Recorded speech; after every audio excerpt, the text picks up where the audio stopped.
Professor Pat Utomi, a professor of economics, has lambasted President Tinubu for declaring a state of emergency in Rivers State even when there's no war or any sort of insecurity warranting such declaration. Pat Utomi has questioned the president why he didn't declare state of emergency in Lagos State when the House of Assembly were in turmoil over the impeachment of Speaker Obasa. Pat Utomi has also criticized the National Assembly for approving unilaterally the declaration made by the president, calling it a democratic murdering, which is not good for our democracy. To take a look at the developments in River State and also right here in the Federal Capital Territory. Good morning, Prof. Thank you so much for staying with us on this program. You haven't hidden your disapproval of the president's declaration of emergency. You have tweeted your disapproval. You say the chorus is of disapproval of the state of emergency in Rivers, Falana Abati, and the NBA called it unconstitutional. Abati said it was impeachable and wondered if the National Assembly had the guts to do its duty. I'm wondering if you are surprised by what has transpired on the floor of the National Assembly. Democracy was murdered in Nigeria yesterday. I cannot publicly say that I come from a country that is a democracy. It is not a democracy. Even the manner of it is so disdainful of the sensitivity of the Nigerian people. You will recall many years ago when there were questions of whether or not the June 12th, the third term thing was going to happen. People wanted to see who voted one way or the other in a matter of profound national importance. To do what they did yesterday was an insult to the Nigerian people. And the National Assembly has become consistent in insulting the Nigerian people. We do not have a democracy anymore. The question is how we proceed from here, recognizing that we don't have a democracy. There is certainly, I mean, I felt like Alan Payton cried the beloved country yesterday. How could they do this to us? After all these years, most of these characters were hiding when people like us put our lives on the line for this democracy. And now they shrivel it. They make it a joke or a measure of pottage. What a tragedy for a country. What a tragedy. Well, yesterday it was a voice vote. But from what we heard and from what we understood, I mean, I think the Senate President, in defense of, their choice of method of voting, said there wasn't one dissenting voice. Yeah, I've heard the Senate President call for a voice vote before, and everybody said nay, and he said the ayes have it. I have it on video. I've seen it before. So the whole thing is a scam on the Nigerian people. Look, let me tell you where this eventually leaves us. Last year, the Nobel Prize for Economics went to 3 gentlemen. On the day it was announced, one of them, James Robinson, was interviewed on one of the global networks. And he said, what it takes to develop, to make progress into this world is now very well known. But some countries like Nigeria know, but choose not to do those things. Now, one of the things that make for progress in all of humanity, consensus from economists, sociologists, historians, economic historians have been the most fervent with work in this area, is the role of institutions. And every day, very sadly, I watch the Nigerian political class demolish Nigerian institutions. It may give them one moment, quote unquote, personal victory, either in their pockets or whatever it is they're doing, but it destroys the future of their children, and I hope they know that. Our institutions they've destroyed the judiciary. The National Assembly does not constitute another realm that has oversight. or check or balance to the other. It is just a complete joke. The world laughs at us. And it's a tragedy that we are where we are. Be clear on this, because as much as you have argued that the emergency is unconstitutional, what precisely is unconstitutional about it? Because some people have said the president is empowered in Section 305 to declare a state of emergency.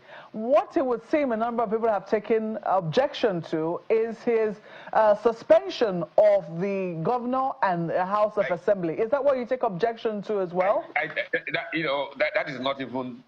What is the problem in River State that warrants a state of emergency? Tell me what it is.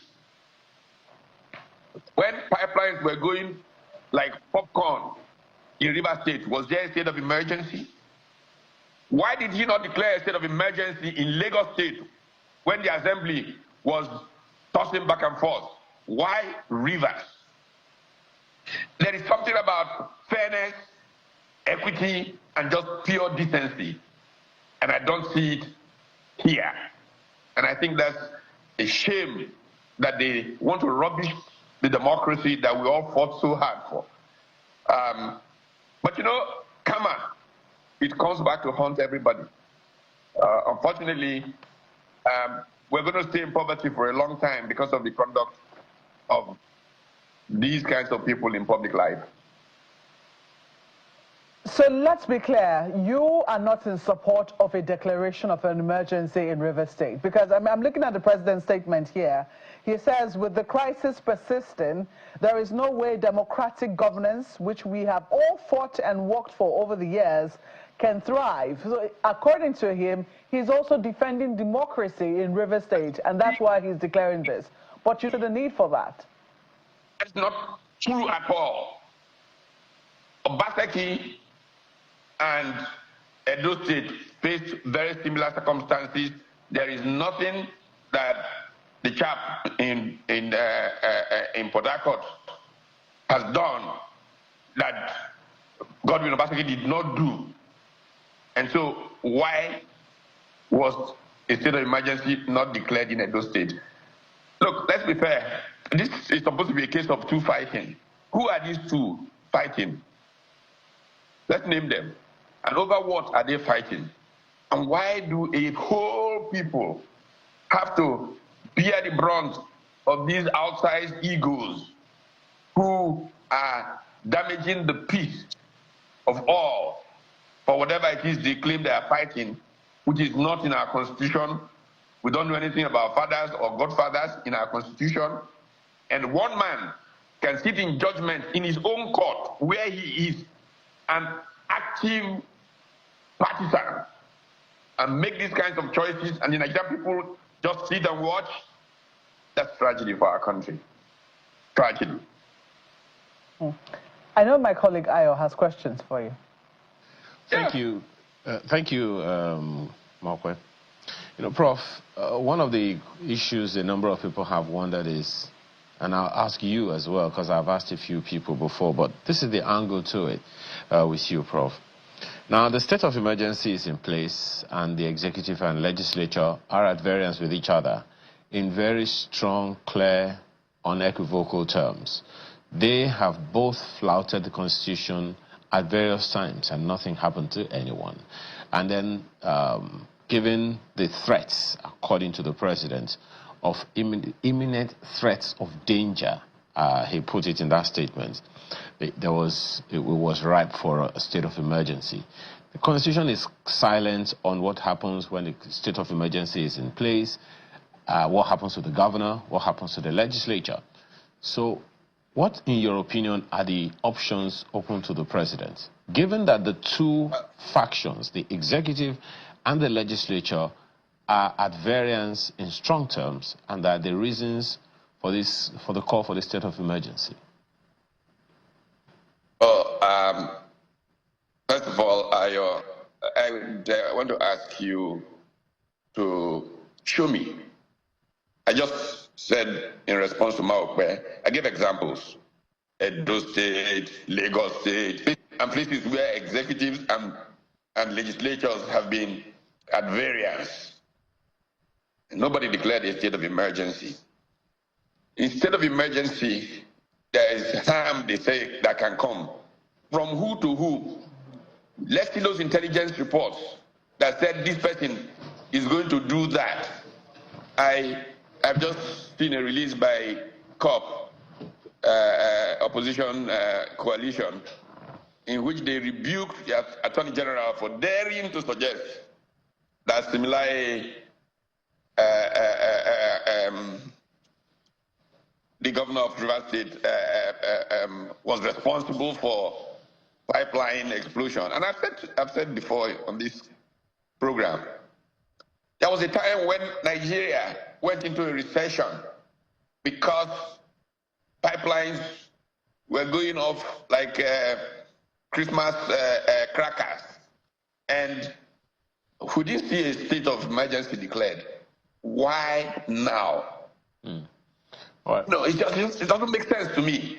You don't know that you can go around the world fooling yourself, saying, you're attracting investment. Just a simple decision they made yesterday made Nigeria unattractive for investments. Everybody who is a serious investor ticks it off. Serious instability. They've declared martial law in a part of the country. In fact, the part of the country that is most critical for their revenue flows. I don't know how we carry on this kind of masochistic behavior. Load the machine gun, shoot ourselves in the foot because of our egos, because we cannot control ourselves as politicians. Two fighting, as they say, and one person takes sides with the other person, and you bring... Look, I feel very much like Dele Faru to me, who says, commenting on this thing is really annoying because, these are people who are doing these terrible things together, and suddenly one has to take...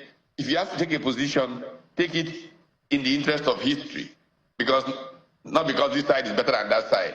It's just a shame that the Nigerian people have, inherited this kind of political class. And we're not going anywhere as a country until we get rid of this political class, I assure you. Well, Prof, you cited two states, the examples of two states, and there are those who would draw the differences to you. On the one hand, in Lagos, the executive and the legislature were not the ones at variance.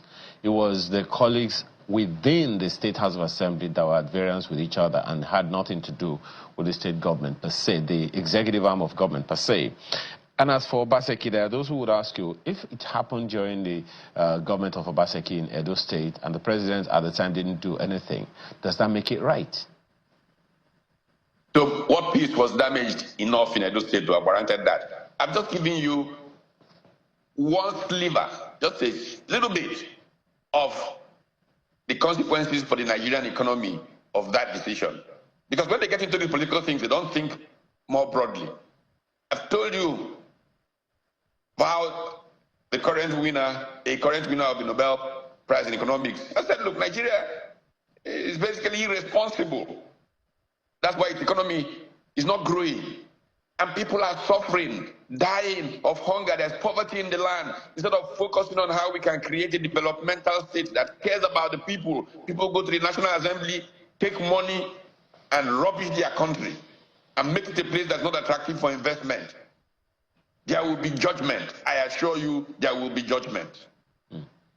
Well, the question, one other question that plays, Prof, is, with this situation, exactly what for you is the issue? Is it the fact that the state of emergency was declared, or that the government of the day, except the judiciary, was suspended? There was no basis for declaring one, none whatsoever. It was deliberately contrived. There was no basis for a state of emergency. Look, a good part of Nigeria is in worse situations of emergency. The banditry in the northwest, all the things in the northeast, those are even more challenging reasons that you could use to declare state of emergency. Nobody did. And then the case of true fighting, over what? And our country has to be put on the international shelf as a no good place to do business. This is tragic. You know, Prof, there are those who would also say that the president called a meeting of all service chiefs, the top security brass in the country, called the leadership of the legislature into a meeting, called the AGF into that same meeting to look at some aspects of the development in River State before that decision was taken. Is it possible, Prof, that there was some information? Let them make it public that there was so that we can evaluate our citizens. We have a duty. Yeah, but you also know that there are some security information that cannot just be put in public space. So could they have some information that Nigerians are not aware of which informed this decision? What kind of information can they have that is so overwhelming that they can jeopardize Nigeria's futures this much? What information that we cannot tell? What information? This does not make sense. Any child knows what's going on, and it is not good. And our failure to be able to call a spade in Nigeria has crippled us. A country with so much potential that is far, far from what it should be. Because we have elders that cannot speak truth to power. We have young people that don't even know what they're doing anymore. Some young person called me yesterday and said, well, there are really only two ways open: leave Nigeria or join them. There must be another way. There must be a better way. There's a nation that can be built. We don't have to be this crap.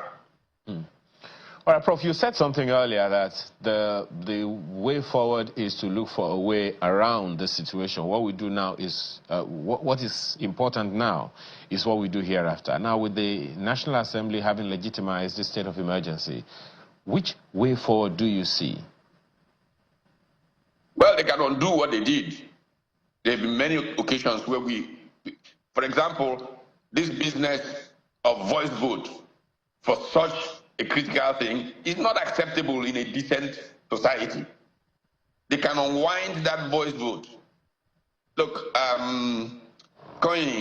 Professor Koinsola Ajayi, SAN, when he was being interviewed on some other platform 2 nights or 2 nights ago or so, was saying, in fact, all that was needed was a third of the House to filibuster.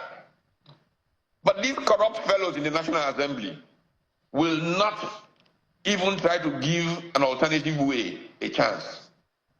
They smoke the future of their children. There will be judgment. But in the event that there is another look at the thing and the National Assembly votes, don't forget, the House of Representatives, according to the Speaker, had about 243 members who unanimously agreed with the president. So quite a sizable representation, one would say. Should the National Assembly vote again, they vote electronically, if you will, and they still vote yes, that the president should go ahead. What happens afterwards? How do we navigate this situation and bring the state back on track? Well, we've had recourse to all kinds of things, including what we call the doctrine of necessity. What is important is the overwhelming best interest of the people, the common good of all Nigerians. If we find a path to it, we are used to illegality. The whole system is illegal anyway. Elections don't mean anything anymore in Nigeria. The courts give rulings that shock the world. I mean, how can they take us that low? How can? 50 years of struggle, people like myself, this is not fair. It is not right that they should do this for a measure of pottage. What is it that they're sharing? It's not right. It's not right. Well, Prof, if you were to preach peace to the young Nigerian watching and listening to you right now, what would your words be to them? Peace has always been the superior path. What this does is actually to preach the peace. What I say to them, and I have said repeatedly, is that they should turn to non-violent protestation of their views. And there are so many methods of non-violence that can bring that system to a complete halt to signal that they want a different society. But non-violence. If you remember Gandhi, remember Martin Luther King Jr., and now the capabilities are improved with technology to carry on non-violent resistance to civilian martial law. Civilian politicians have not just captured the Nigerian state, they have hijacked democracy and rubbished it. We don't have a democracy anymore in Nigeria.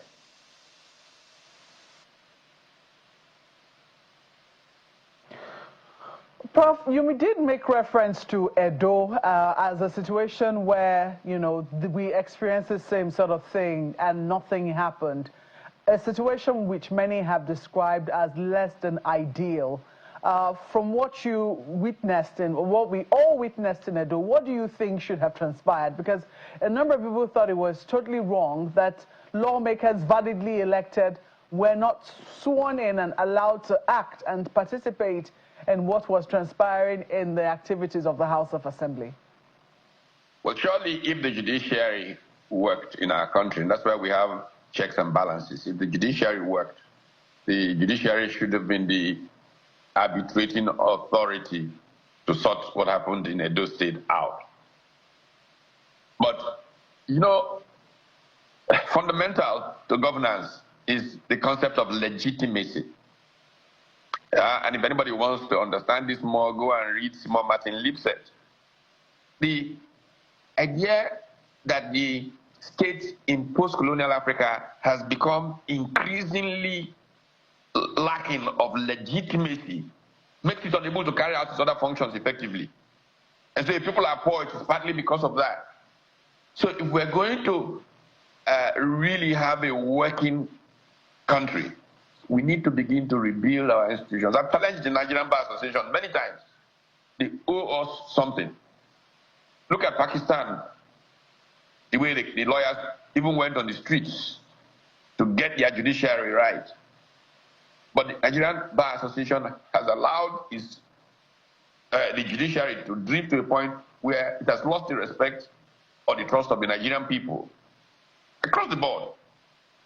And when you get there, society is in serious trouble. So we need to rebuild the judiciary, and they are the ones who, in normal times, would intervene in a way that the Justice Kekere-Ekun, Justice Chukwudipo Puta, would probably have responded. So I would say that that's where we start. But a new civil society in which there is consciousness, public sensitivity to right and wrong, and in which people move to exercise it in non-violent ways is very important. Civil society has been killed in Nigeria. We just have a few NGOs talking. That's not civil society. Civil society is about horizontal linkages of citizens to ensure that the public sphere is appropriately in tune with the democratic essence, that the marketplace of ideas truly does exist, and that rational public conversation, in the classic Jürgen Habermas sense, is taking place. But we've lost that. We've lost that. We need to rebuild this democracy from ground up. It's not working in Nigeria. And you can see it in the poverty. You're clearly quite peeved that, the National Assembly did take a voice vote. Would it have made a difference if they had voted individually, their name, and we had the same results? Yeah, it would be more democratic, yes, for sure. After allowing a real debate, not one that you hush down, people up that mic, real debate. And it would have been easy. As Connie said, hey, 1/3 of the people could just simply filibuster the thing. It's a 48-hour thing, and it's over. They had that window. They could have used it, but they chose to progress against the Nigerian people. The Nigerian political class is now an enemy of the Nigerian people, acting against the interest of the people. And I think that needs to be addressed. How do you see this getting resolved? I don't know. They started it, they finished it. But I also think that we have reached a stage in our country where we should have men of dignity. IPAC should have said, I'm not accepting this role. Why don't we have men who stand up for something in Nigeria anymore? Why? Why? Well, Prof, this is certainly a developing story. I mean, I don't think that we've heard the last of what, of this emergency rule. The new administrator appointed has now taken office in Rivers State. We'll wait to see, just how things develop in Rivers State and also here at the National Assembly. But we have to thank you so much for your time this morning.